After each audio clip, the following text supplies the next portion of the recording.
Welcome to the Future of Wellness, exploring self-transformation and holistic healing to unlock your inner potential. Hosted by Christabel Armston and Keith Parker.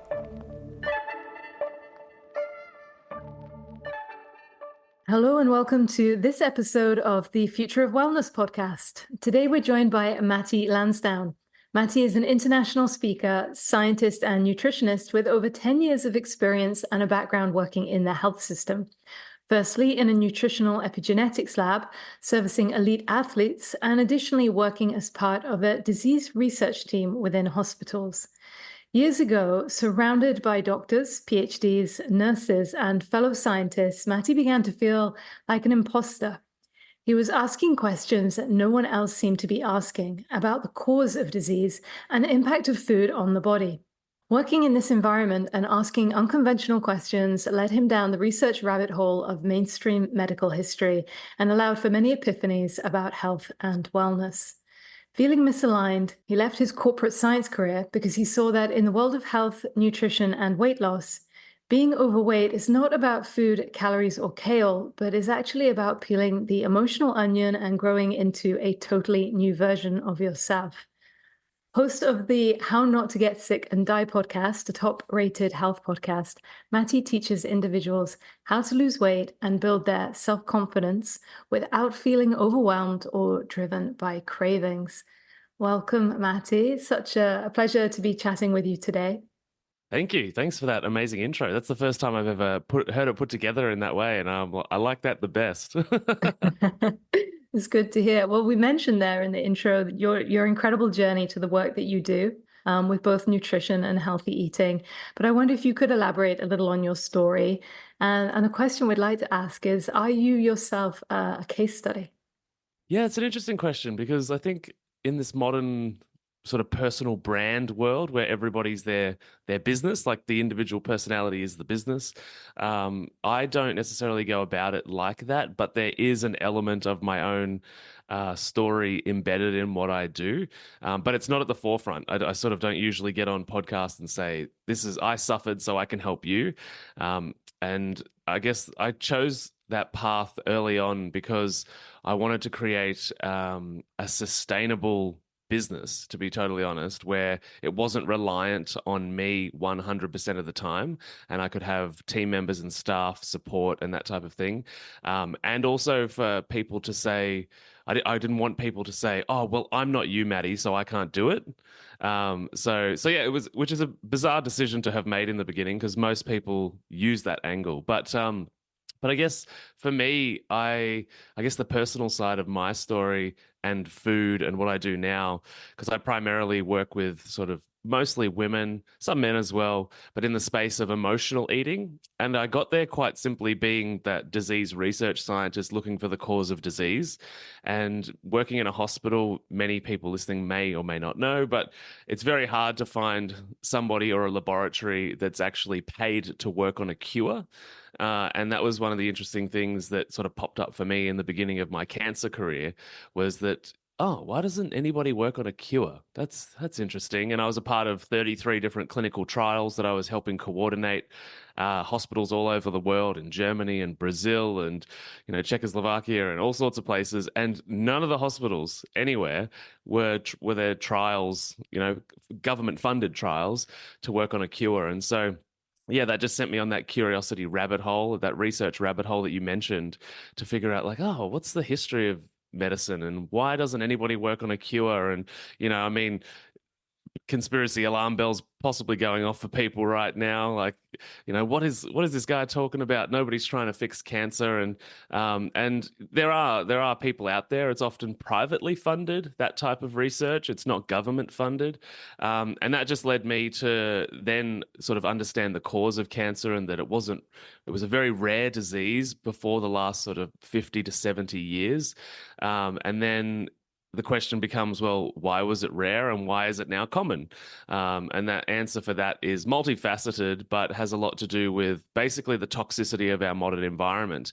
And I mean that broadly in the sense that toxins that we, like chemicals we shouldn't have in our body, that we find in the air, in the water, in food, also the sugar in food, the vegetable oil in food, the chemicals that give the color and the flavor, the unnatural flavors to food, the toxic stuff that we absorb on social media all day or in the news that we get delivered to our phone every 3 seconds all day. And then the stress, the energy of other people and the stress of life that is so far removed from what our natural state should be. And I guess there's a few big steps in the industrial era that allowed that to get to where it is now. One is the invention of light, so that we could work beyond daylight hours, and then electricity, and then the internet. They were the three enormous steps that allowed the toxicity across the spectrum of our world to occur.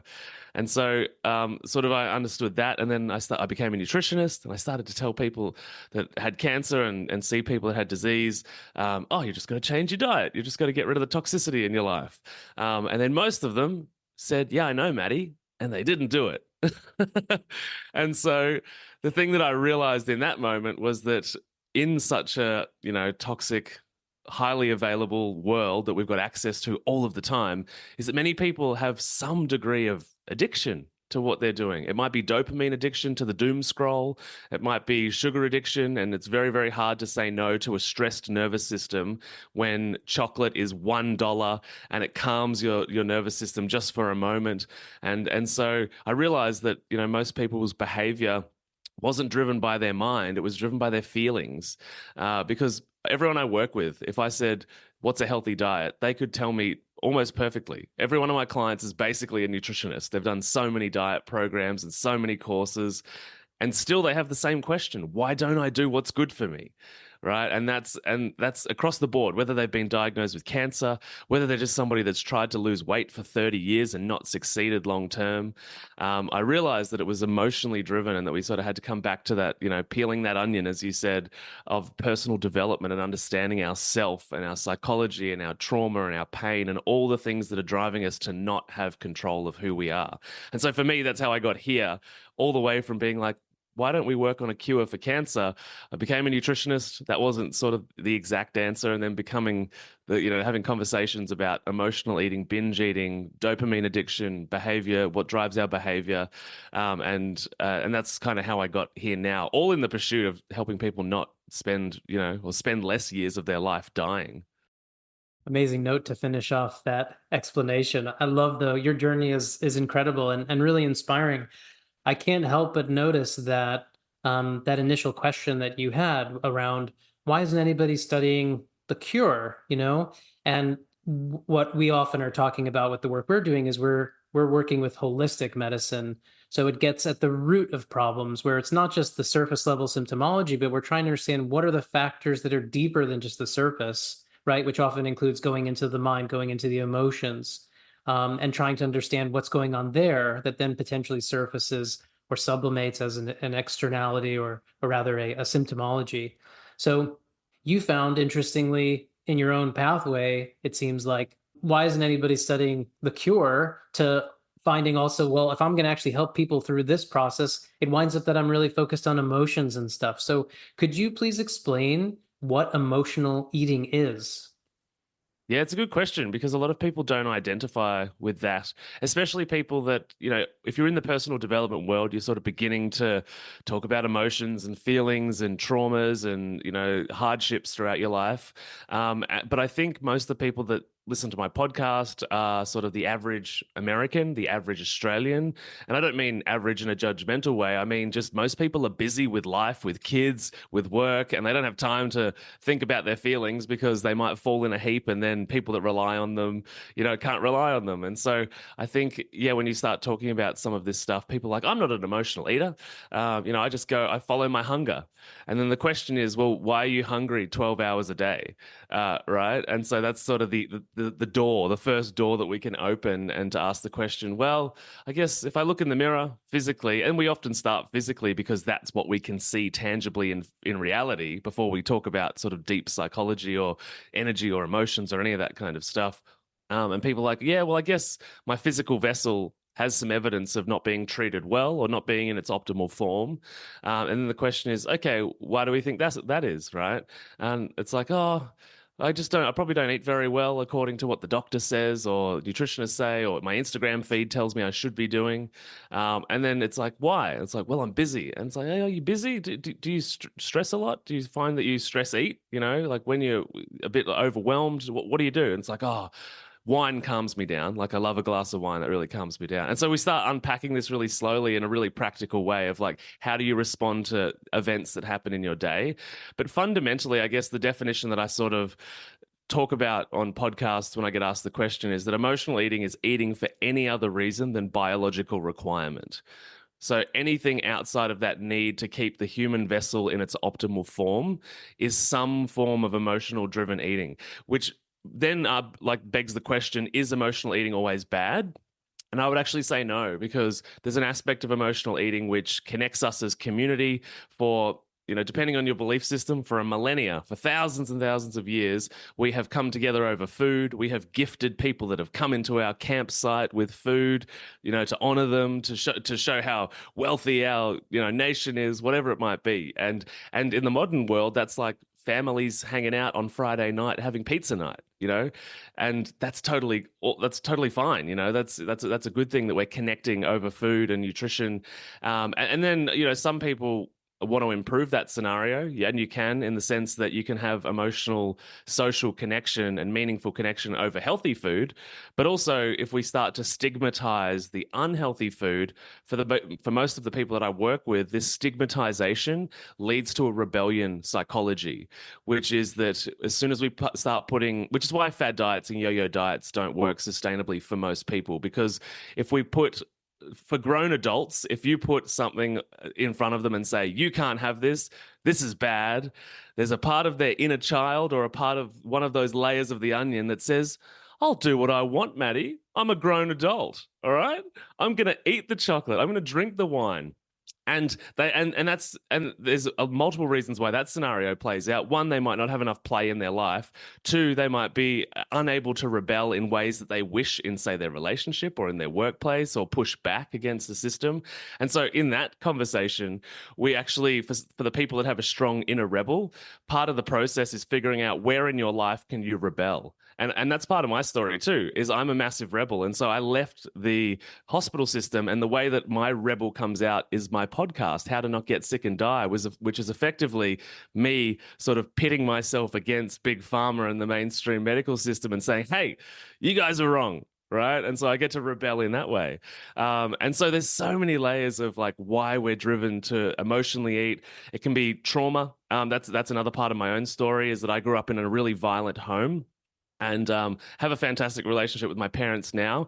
And it wasn't my dad. Most people assume violence man. It was actually my mum. It was very intense when I grew up. Mum has lots of her own traumas. But what that led for me in life was that I basically, every time any kind of negative emotion came up, and like everybody else, I guess, or most people, I wasn't taught what to do with emotions other than stop crying, don't be sad, cheer up, be happy, be fun to be around. And I was naturally a very fun, energetic person. And so whenever sort of heavy emotions would come up, I would just eat copious amounts of sugar and carbohydrates with no knowledge of what I was doing, to just numb myself out. In the same way that an alcoholic would drink alcohol to the point of just being numb, I would do the same with sugar and food. And it wasn't until my partner at the time suggested that I was using food in that way, and that relationship that I was in, the two of us, whenever we would have some, hectic stuff go on between the two of us, we would also fix the relationship with copious amounts of sugar and carbohydrates and that was kind of the way we bonded, which was obviously not good, because we're bonding over the continued destruction of our physical body in that context, because it goes so far with how much we consume. So, and I just share this to show that there's so many layers of what emotions or what reasons would lead us to be eating foods that we wish we weren't. Because so many people, and probably lots of people listening, they go to the pantry or the fridge and they swing on the door and they're like, I don't even know why I'm here. I'm not even hungry. Like, or they'll be even putting food in their mouth. The clients do this all the time at the beginning, and they're like, I don't even want this. I don't even know why I'm eating it. Right. And that's not for biological requirement. It's highly likely you're trying to calm a nervous system that is too stimulated. So I went on a few tangents there, but I hope that answers the question. That's great, Matty. It's wonderful to hear you talk so clearly about some of these common triggers, right, that lead to this emotional eating. You're defining there plenty of things we actually would work with clients, childhood traumas, inherited limiting beliefs, blocked emotional charges or behaviors that are just purely subconscious, right? Lack of presence. You sort of mentioned that behavior about going to the fridge and not even really knowing why you're there, not even having that sort of wherewithal. The word we might use in how we might support a person in clearing these patterns or integrating them is healing.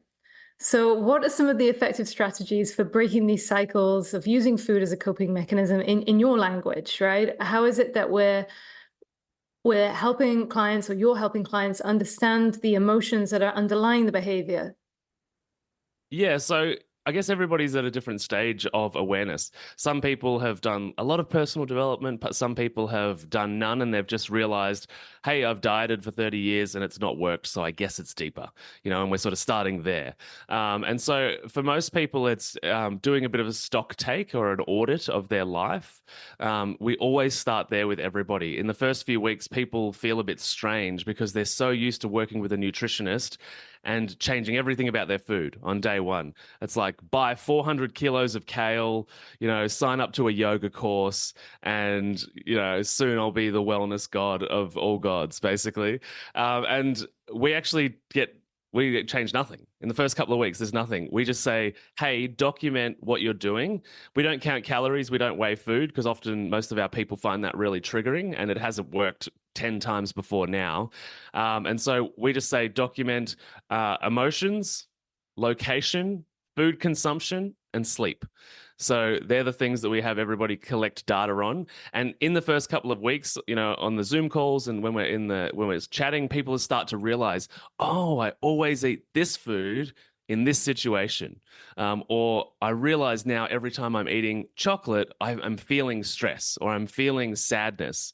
Or every time I open a bag of chips or crisps, this is what's going on. Or it's always in this room of the house, And so we're starting to identify just these basic functional patterns that are going on in people's lives on a day-to-day basis. And that's kind of, awareness level 1. Oh, this is happening. And then the second thing is obviously to begin asking that scenario questions and being like, why is that happening? Why do I go towards that?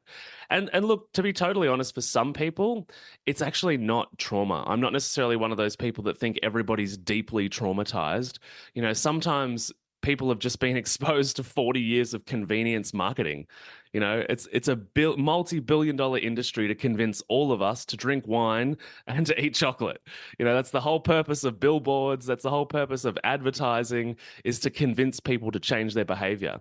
And as well, when you're amongst a family or a work environment where that's the norm, it's very easy to slip into being a part of the tribe, because we have a very deep core need to have a sense of belonging, because we're pack animals, and the idea of being out on our own speaks to an evolutionary part of our brain that means that if we're on our own, there's a much higher likelihood that we will die or be killed by a predator. Now, obviously, logically we know that, but logic and emotions, they're not always friends. They're not always friends. And so we might assess things logically and say, oh, it makes sense that I'm in this scenario because this traumatic thing happened, or the chocolate company advertised to me for 40 years, but I still can't change the behavior. And that's when we have to move into the body, because a lot of the times the people that I work with, and I would say many people in all areas of personal development or that need some type of help changing, is they're trying to think their way through a feeling problem. And that's why logic has not convinced people to change their behavior enough, because they're just thinking. They're using their head. They're all in their head and not in their body. And I really believe the idea that The Body Keeps Score, which is a fantastic book that's been written on trauma and the way that the body holds, pain and suffering and how it shows up physically. But it's the same for, even if it's not that deep, it's the same, because the body needs to feel the pain and suffering. It needs to feel the trauma. It needs to process, and the feeling of it is the processing of it. And that's sometimes a hard concept for people to wrap their head around, because usually we think this kind of talk therapy idea, or this, communicate with logical words and ideas, is the only way to sit down with a psychologist and speak about this stuff. But sometimes the way through that problem is to just sit in it. And it might be big, it might be small, but we literally have this saying, one tweak a week. So the idea there is that we make small changes over time. And if that small change is, oh, I've realized that my eating chocolate is really because I'm in a marriage where my partner hasn't touched me or engaged with me in 35 years in a way that makes me feel like my needs are being met, we need to open that giant can of worms one tweak a week, like one small, part at a time. It's not sit down and meditate for 4 hours and feel all the hurt of 35 years. We're going to start with 2 minutes, and we're just going to get in touch with that feeling and just where is it in the body? What's going on? How does it feel? And then often people will go towards food to escape that pain, to escape confronting whatever comes up in that situation. And over time, we build the courage to engage with the darker parts of ourselves. We bring those darker parts of ourselves into the light so that they're not stigmatized, they're not bad, they're not evil, they're not embarrassing. They're just part of the human experience. And with that comes, ideally, and there's other sort of ways that we would do this, is you start developing the capacity to develop boundaries, because most of the people I work with have not had very strong boundaries. And so they, not only do they feel disrespected by others or violated by others in different ways, they let themselves down all of the time. They have no internal trust because there hasn't been a boundary anywhere for a very long time. And so even when the individual says that they will do something, they don't even, stand up to their own word. They say, I'm not going to eat chocolate today. And inevitably, 3 hours later, they're eating chocolate. So they're violating their own commitments to themselves. And so we build that sort of internal trust. We build the capacity for boundaries, which then builds the idea that I've got a bit of self-respect now, and I can have this, I can begin having this difficult conversation with the perpetrator or the person that's letting me down. It might not always be somebody else that's not showing up. Because the other thing to remember is that, it might simply be, like we said, being programmed by an industry that has, encouraged us to eat this way. And so it might simply be then changing the way that we walk to work or drive home from work, so that we're not driving past KFC and we're smelling, chicken when we're fried chicken when we're really tired and our willpower or strength is at its lowest. And so in some cases, it means, moving house or relocating to a new work environment where these things are more helpful. So there's lots of ways that we can go about it. But I think progressively, one small step at a time, we need to get in touch with the feeling and understand that thinking our way through a lot of these problems is going to lead us back to the same problem that we started with. Sounds like a fantastic program you have going on. It reminds me of the one step at a time, like a titration method of, small gradational changes or things that can be integrated and sustained over time. What do you do regarding food advice? Now, I know you've prefaced things in saying we don't want to get into stigmatization and make things, this is the good and this is the bad. At the same time, when there is enough space to have some more choice around what's being eaten, do you provide or advocate for certain food choices? Yeah, definitely. Because I think it's not about stigmatization, it's about personal empowerment. Whereas I think the normal strategy for health advice is, yeah, this is good and this is bad. And the other thing to think about that I think is really important is that there's this psychological relationship that goes on when anybody enters a therapist, practitioner, client, or student relationship.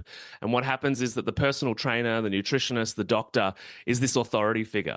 And so what that does psychologically is it immediately puts the student or the person receiving the service in this child dynamic.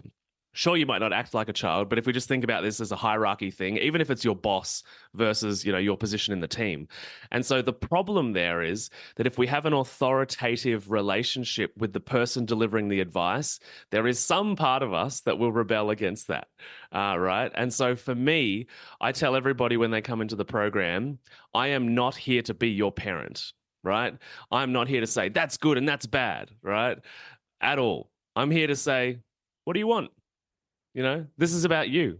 This is personal empowerment. This is about showing up for yourself, right? And so I want to avoid dynamics where people feel told off by me, or that they've done, they've been the naughty little girl, that kind of narrative that many, young women have grown up with, or young boys as well, that they're naughty little boys or naughty little girls. We want to get away from that and have people sort of go inside themselves and say, what do I want for myself? And so I guess at that point, when people are like, yeah, I do actually want date night to be healthy. That's an okay thing to want. Some people are happy to make sure that it's Italian and pizza, and that's awesome too. But other people are like, actually, I really do want to level up my nutrition. And so from there, there's plenty of sort of nutrition advice, which is around, I guess, managing good gut health, managing blood sugar. I'm not really dogmatic in the sense that, I don't say that it's vegan or it's carnivore, but I prefer people to focus sort of low carb earlier in the day.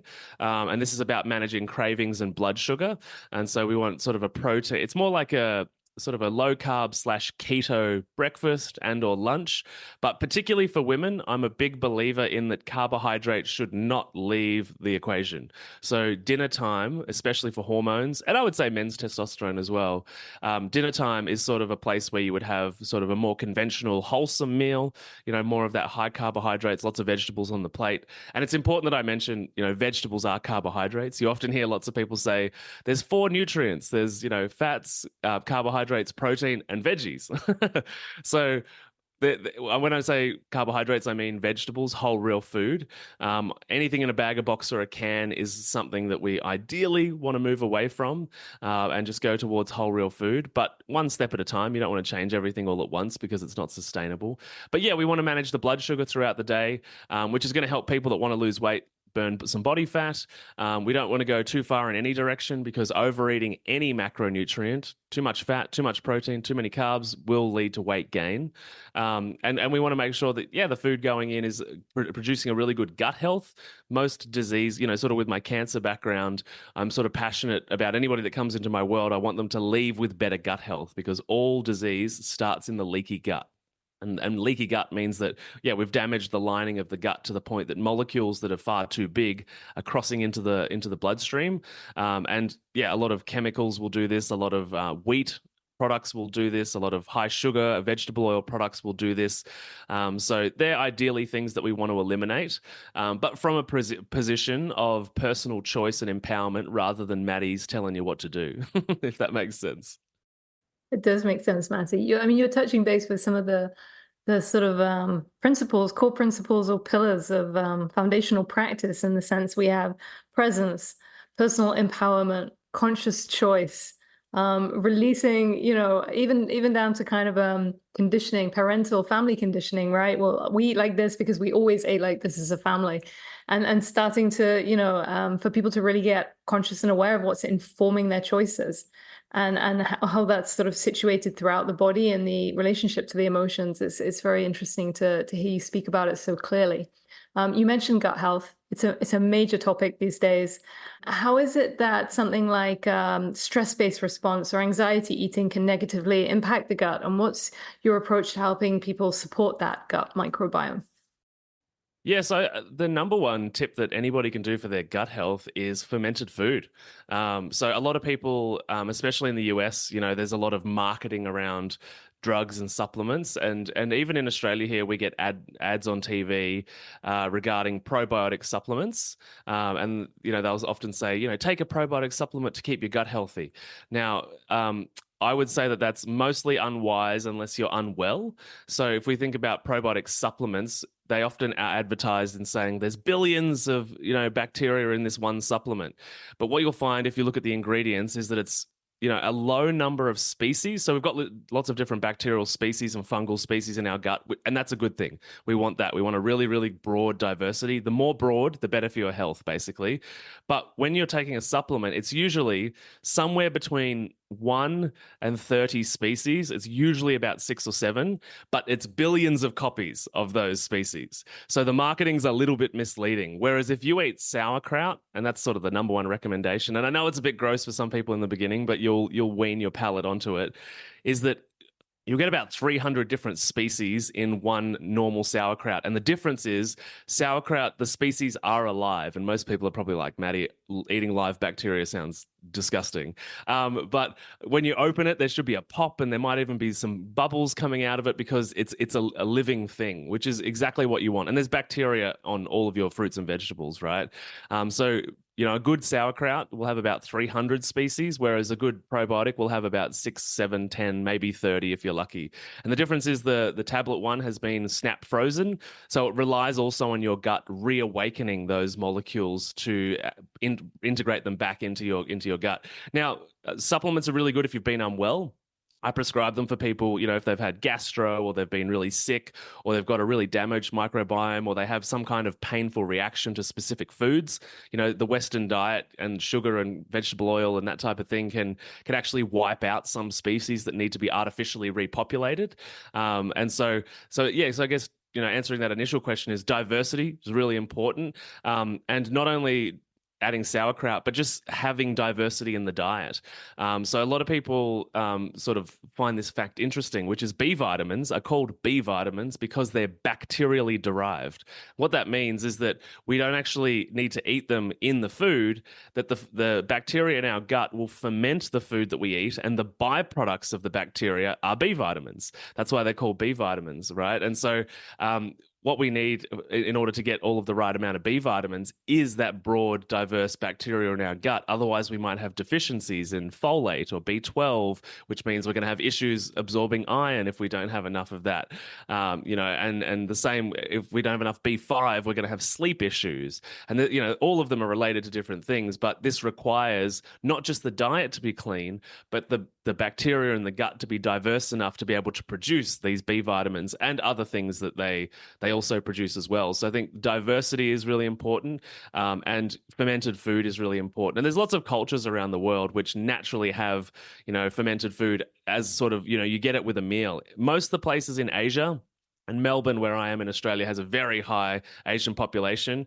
Every restaurant you go to, you get kimchi first. Like, it's part of the first things that they put on the table. And it's that introducing that bacteria so that your digestion and fermentation is better. It's the same in different parts of Europe with sauerkraut. There's pickles, there's all sorts of different options out there that you can use in your diet, but that's really important. And some people will have a reaction to this in the beginning, and that's because they're basically putting too many guys in to a gut that's not amazing. So I always tell everybody to start with half a teaspoon. Like, start really small, do it once a day, and slowly build up. Don't go straight in for a huge forkful or a couple of mouthfuls. We want to start really slow to build up that diversity. Otherwise, you're essentially starting a war in your stomach with all of the bad guys and introducing all of the good guys. And some people can just end up running to the toilet and not having a fun time. So we want to build up that diversity slowly so that you can, have the gut resilience rather than, having to run to the toilet, because that's not fun for anyone.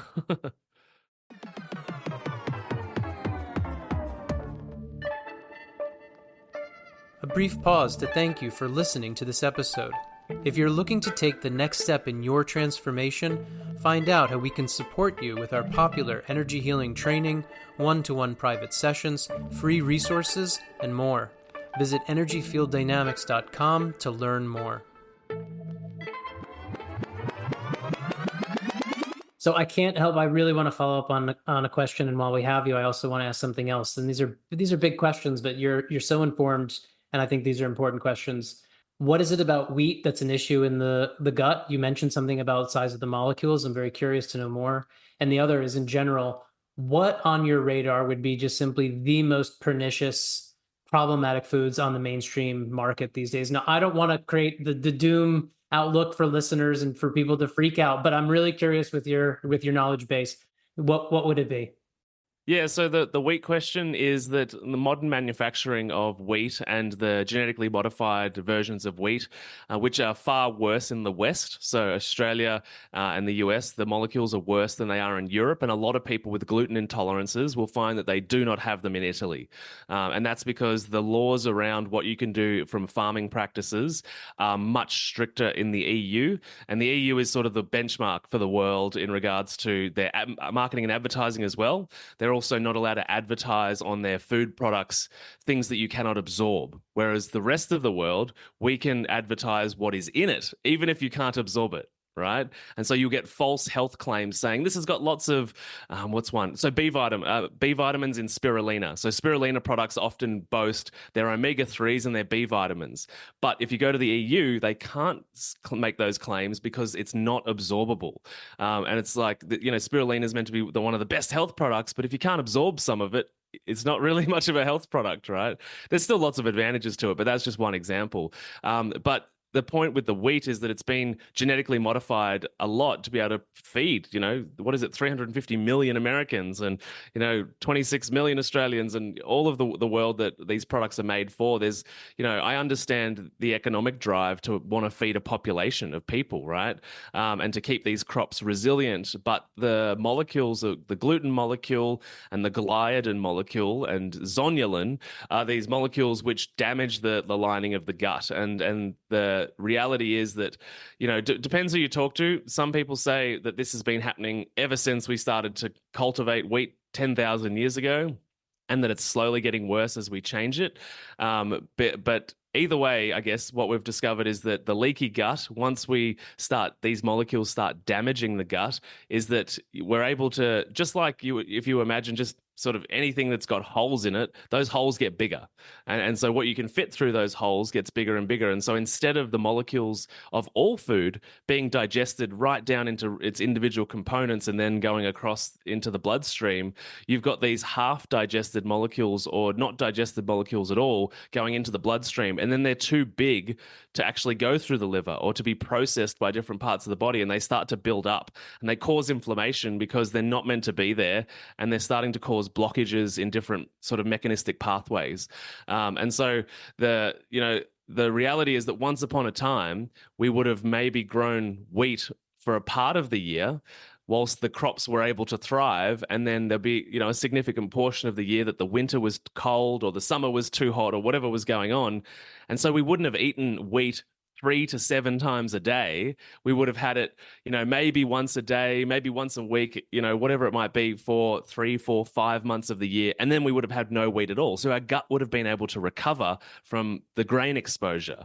Whereas now it's in our breakfast cereals, it's in our mid-morning muffin, it's in our pasta or our, sandwich for lunch, it's in the pasta for dinner or, it's everywhere. So even if it was damaging 10,000 years ago, we usually had significant months of the year where we didn't consume grains at all because of the seasons, because of the weather. Whereas now it's there so often that the damage is inescapable. And they did a study a few years ago now, I think it was 2016 in the UK, where they tested 8,000 people for their reaction to gluten.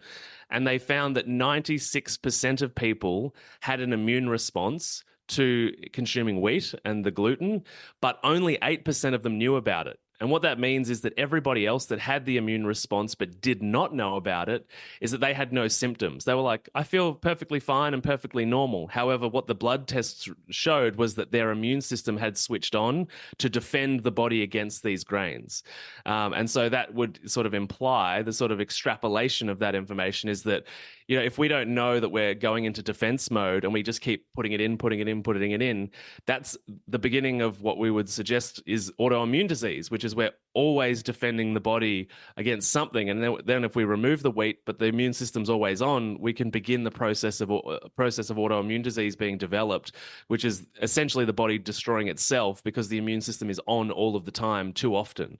And there's a whole, obviously, rabbit hole of conversation to go down there. But yeah, so that's the wheat answer. But yeah, I think with most of the people that I work with and myself, I'm not anti-bread or anti-pizza or any of that kind of stuff, but it's not like bread and milk is something that I, go to the shop to get. Like, I was definitely raised on the idea of, oh, quick, Dad, run to the shop and get, bread and milk. And I would say that for many people, the combination of bread and milk are both inflammatory things to their body.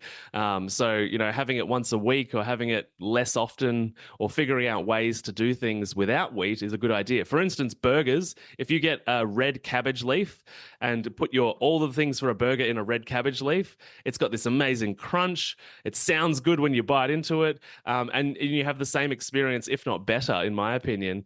And the same with tacos. You can use cos lettuce leaves. There's so many different alternatives to reduce your wheat exposure. Anyway, I could talk about wheat forever. But in regards to sort of the big culprits are sugar and vegetable oil for sure in the food industry. And vegetable oils, it's important to know they're not vegetables; they're nuts and seeds. And they actually decided in the 70s to call them vegetable oils because that was good for marketing. And if you walk down the aisle at the supermarket with all of the golden syrup that looks like it was created in Neverland in this amazing place because it's so perfect. It's actually gone through somewhere between 30 to 70 steps of manufacture to deodorize it because it actually stinks naturally, to color it, and to make sure that it is this golden color. And it's been heated so many times that the molecules in there are so damaged that by the time it gets into our body, it's already highly inflammatory because it's been heated far beyond heat that we could produce in the kitchen. And then we bring it into our kitchen and we add some more heat to it. And so we want to go for oils that are cold pressed. Ideally, avocado oil has the best resilience to heat. And then we've got ghee is a really good one. Beef tallow, used for thousands of years. Suet, lard, been used for thousands of years. They've both got really good resilience to heat. Olive oil's in there as well, sort of lower to medium temperatures for olive oil. But the thing for people to realize is that not only sugar, but vegetable oil is in most things in a bag, a box, or a can. You've got to look at the label. It might be safflower oil, sunflower oil, soy oil, corn oil, cottonseed oil, any of that stuff. And it's in there because it helps flavor and enhance the flavor of things, but also protect the food from going, rotten or rancid, because the oil is the thing that is damaged before the food is damaged. So it gives the food a lot longer shelf life, which is obviously good for business because you want to be able to produce a product that you can eat in 5 years. So yeah, I would say vegetable oil and sugar are the big culprits. It's quite wild, Matty, what you're sharing, some of which I'm familiar with, having been through a gluten journey myself, with the wheat. But it's fascinating because what you're really sharing, and to sort of summarize it, is a lot of what is being sold to us as food is in fact food. If we take the definition of food as being like a natural substance to nourish and add vitality to your body. Yeah, I completely agree. As the sort of funny word is frankenfoods, it's like the Frankenstein foods that have been put together artificially. And I guess it's important for people to realize as well, there's a multi-billion-dollar industry where they have conferences all the time to discuss how to make food more addictive. That they literally, it's not a big secret and it's not a conspiracy. It's very public. You can go on PubMed, you can look up the papers where they talk about level of addiction to food and level of behavior change to food, where they create what's called the bliss point, which is where they get enough oil, enough sugar, enough salt, and sometimes caffeine as well for some products, that makes that food moreish, the kind of food you keep going back to and back to and back to. And there's a book called The Dorito Effect, but there was this which talks about the flavor industry. So they manipulate flavors on an extremely scientific level.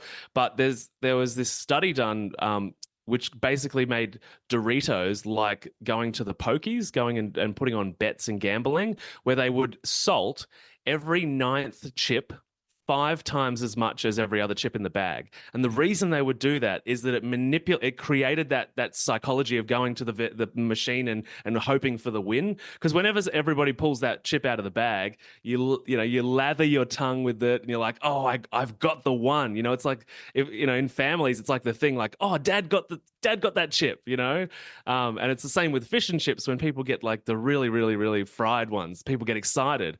And so they discovered that it's like, if we do every 9th chip 5 times as much, it creates this, I'm going to keep going in to try and win. And then when I get to the end of the bag, if I haven't felt like I've won, I might buy another bag, right? And so it's like, yeah, this is going on. And so I think for me as well, the rebel in me knows this and says, it's a form of rebellion to be healthy, right? It's a form of rebellion to be strong enough to be able to deal with that kind of manipulative psychology and marketing and all of the things they're trying to do. And the same with Facebook and, all of the things that get us to change our behavior in a destructive way. So I like the idea that I'm like, it's a form of rebellion to be a healthy person. Appreciate that, Matty, very much. The title of this podcast, of course, is The Future of Wellness. So, I'm going to direct your expertise to going forward. Let's say you're a relatively conscious person looking to engage better patterns of behavior around eating and diet going forward, right? Maybe you're on a path of development and self-inquiry, maybe not. Maybe you have some emotional eating habits, as it sounds as if we all do to some extent or other. What is it that is practical on the ground sort of tips? How is it to approach and go ahead with this? And I know you're not into being didactic or authoritative, as it were, but I'm going to ask you to be just a little bit. Yeah, well, I mean, at the same time as not being those things, I think leadership is required, right? Like people are looking to experts for advice or direction, and I'm happy to take up that mantle. But but I think starting with just eat real food, like JERF, that's like the ultimate diet advice. Doesn't matter the template, you know. Just eat real food. And I think the more individuals that become self-aware, that develop boundaries, that understand the consequences of eating in particular ways, that you become more and more insightful in regards to what do I actually want for myself. And a lot of the people that I work with, and I would say many people, they don't enjoy being in their own body, which is why the idea of dealing with our emotions and dealing with trauma and shifting our energy allows us to be fine with being in our body. Because whether it be porn, whether it be social media, whether it be high sugar intake, whether it be alcohol, drugs, all of it's escapism from being in our own vessel and our own feelings and our own identity. And so if we can start to, for me, I think people will make far better food choices the more comfortable they are being in their body, because we come back to our true biology and who we truly are. And I think if you look at all animals that are not under human control, there's no animal that's overweight. There's no animal that's in a state that it shouldn't be in. And I would say the reason for that, for us as an animal as well, is that they're not afraid of being the crocodile or the tiger. They are just so fine, and they only eat when they're hungry. And so if us as humans can get back to being totally fine, being the human animal that we are, and only driven by biology, because we're comfortable with our emotions and the expression of those emotions through our biology, then we won't feel the need to escape who we are. And I think that animalistic nature at our core is very similar to the lion or the crocodile or the kangaroo, is that they just do exactly what they need to do when they need to do it. And I think it's the same for us. So becoming more comfortable with who we are, healing our pains, not demonizing dark parts of ourselves, allows us to provide ourselves with a body we don't want to escape from. And then we'll naturally go towards food that is nourishing, that is healing, that makes us feel empowered and strong, because that kind of food enhances the experience of being within yourself. Whereas if you're terrified of the emotions within you, you don't want to be clear and present. That's not helpful. You want to get away, right? So yeah, that's my belief, is that if we take that path, people feeling present in themselves will naturally lead towards the food that fuels biology and fuels that ability to be present. You mentioned about environmental toxicity as well. So I've asked you the general top kind of things to look out for in the food we eat. What is it that you're focused on regarding the environment or the environments that, whether it be artificial or natural, so to speak, outside or inside? What are the things that you're looking at that are particularly toxic? Used that word a lot at the beginning. Yeah, so I think the number one thing that anyone can do for their health is buy a water filter that filters chlorine and fluoride. It's a one-time purchase, and I would say, commit to that purchase in a sense. Don't spend $10 or $20. Spend $300, $400, $500, and then you've got that device for life, right? And so I think that's the number one most important thing, because we have to put water in so often, and that's there's a lot of chemicals in the water. And there was a study done in the US a couple of years ago now where they tested 44 million homes. And they found, on average, in the tap water in the kitchen of those 44 million homes, they found 56 pharmaceutical drugs. 56 pharmaceutical drugs that had made it through the cleaning of the water, the testing of the water. And the reason for that is not that the testing facilities, I believe, not that the testing facilities are no good. It's that the American consumption of drugs is, and I think it's something like, I'm remembering distant studies, but it's about 75% of the entire world's drugs are consumed in the US, right? And so that just and so people go to the toilet, and therefore the drugs are in the water system. And so it's not too different in Australia. Our number is a bit lower, but the number one drug actually that appears in the Australian water system is the oral contraceptive pill, because about 95% of women are on it. And what that means is that we're all being, all women are then in some way possibly preventing pregnancy. And it also leads to the feminization of men's bodies because they're consuming female hormones. But that's a whole nother conversation. But the point is filtering the water, because there's so much stuff in the water system.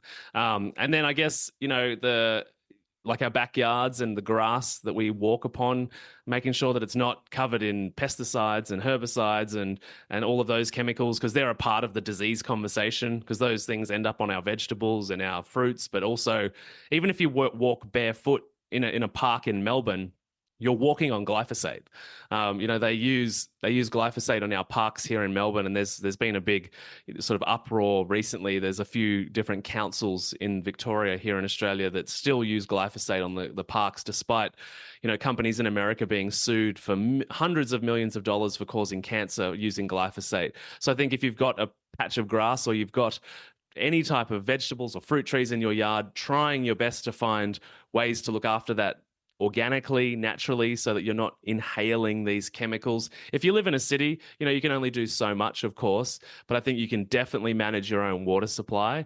And then I guess moving slowly as you can afford, and I understand not everybody can afford it, but towards organic, going to a farmer's market instead of the supermarket, understanding where the food comes from, understanding how to clean the food, which is really easy. You just have a bowl of water and you put a little bit of apple cider vinegar in it, and you put your vegetables and fruit in there for about a minute. So that helps clean some of the residues off as well. Yeah, I think water, food, backyard, home environment, chemicals underneath the kitchen sink, underneath the bathroom sink. There's a lot of natural versions. Vinegar does a lot of the work that a lot of these toxic chemicals do, and we end up breathing those in. So they're the places in homes that are really easy to start with, and there's heaps of amazing alternatives out there. Vinegar it's like $2 a liter. It's like, and I don't know what it is in the US. It's probably $1 a liter, but it's so cheap and it does so much amazing cleaning work, and it's not toxic. Speechless. Everything you're saying isn't total news to me, but certain things are somewhat new / just well articulated.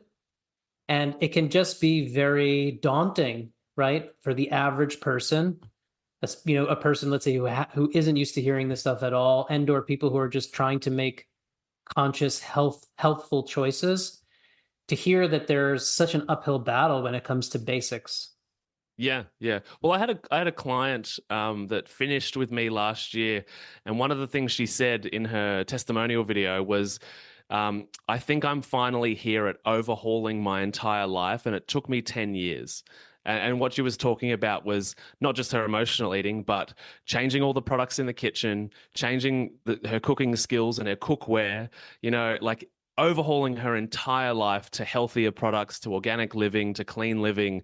And so I share that just to let everybody know that, there's that famous quote, which is there's 2 times to plant a tree. The best time to plant a tree is 20 years ago. And then if you wake up today and realize you haven't planted a tree 20 years ago, the best time is today, right? And it's the same here, is that one tweak a week. That's the mantra. What can you change this week? What one product, what one thing can you change this week? And then slowly over the next couple of years, as products run out, you buy a different one. You don't buy the same brand. You look into it, and it runs out, and it's like, all right, we're going to buy this from now on. So it's just a slow progression over time. And with every new product you buy or every change you make, you add days, weeks, months to your life because you're no longer inhaling that or consuming that. So it might sound overwhelming, and it definitely was for me in the beginning when I was like, oh my God, the whole world is screwed. Everything's toxic and I'm going to die tomorrow, But when you realize you're not going to die tomorrow, you just start chipping away. You just start, and you feel it in your body. You feel cleaner, you feel more present, you feel more aware, and eventually, once the overwhelm dissipates, you become empowered and knowledgeable. So, whether it takes 2 years, 5 years, or 10 years, just starting is the most important thing. What is it that you might want to share around any kind of healthy practices with regards to cooking ware or things that we're heating food in? Yeah, so I think moving towards ceramic and or iron are both really, really good. There's a lot of brands these days that don't have the non-stick. So the non-stick is often full of unhelpful chemicals that we end up absorbing because we cook our food on top of those chemicals.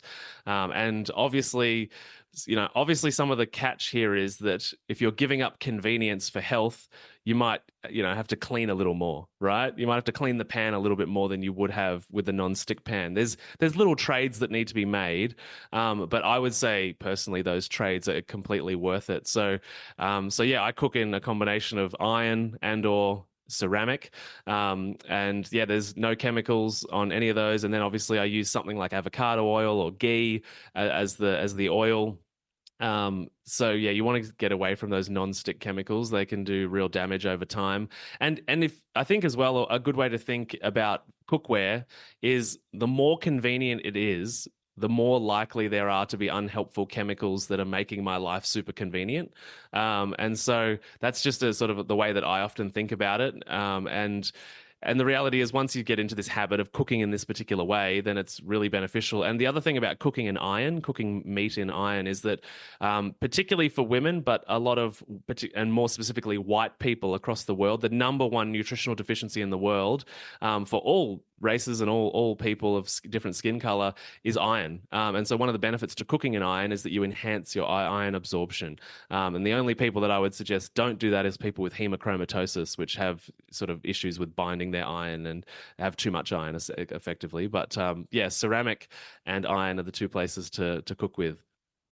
Such fascinating information you've shared with us today. Thank you so much. I know people will be interested in where they can find more information about you and a little bit about what you offer. Yeah, so I got, the podcast, which Keith has been on before, How to Not Get Sick and Die. So come and check that out, because I guess most people want to not get sick and die. MattyLansdown.com, so just my name. And I guess, we work with people that have been yo-yo dieting for many years and still not able to be consistent or maintain the changes that they know that are good for them, but they don't do them. So if you feel like you're an emotional eater, you're a binge eater, sugar addiction, any of that kind of stuff, that's what we work with. So come and check out our Mind Body Nourishment program. Excellent. Well, we appreciate so much your time and your knowledge and sharing that with us all today. A lot of really useful things in the realm of healing and self-transformation, but also in the realm of like good practices for those who are looking to improve their health and make like conscious living, conscious consumerism in many ways, and becoming more aware of kind of really what's going on in this very experimental time that we're living in, that we're not very clear very often about what consequences we're bearing as a result of that experiment. So thank you so much. You've been an amazing resource, and we could talk about this for days. Yes. Yeah, thanks for having me. This has been such a fantastic conversation and just some really great questions. So thank you for extracting that information out of me. Thank you, Matty. Such a pleasure.